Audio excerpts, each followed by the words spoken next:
ఎందుకు నా తింటున్నావు నువ్వు అంతా నా తింటున్నావు ఇది నాది నాది నీది ఉందిగా నీ తిను ఇద్దరం తిన్నామా నీ ఐస్ తిను నా ఐస్ తింటున్నావు వద్దు నీ ఐస్ నువ్వు తిను ఇది నా ఐస్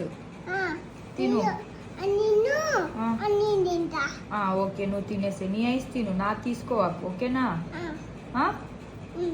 ఓకేనా ఓకే ఐస్ ఎలా ఉంది నాన్న సూపర్ ఉందా ఎవరు తెచ్చిచ్చినా నీకు అమ్మమ్మ తెచ్చిచ్చింది అయ్యయ్యో ఎలా ఇప్పుడు కింద పడిపోయింది చూడు మొత్తం చీ చీ చీ చీ చీ చీ చీ అలా తింటారు ఎవరన్నా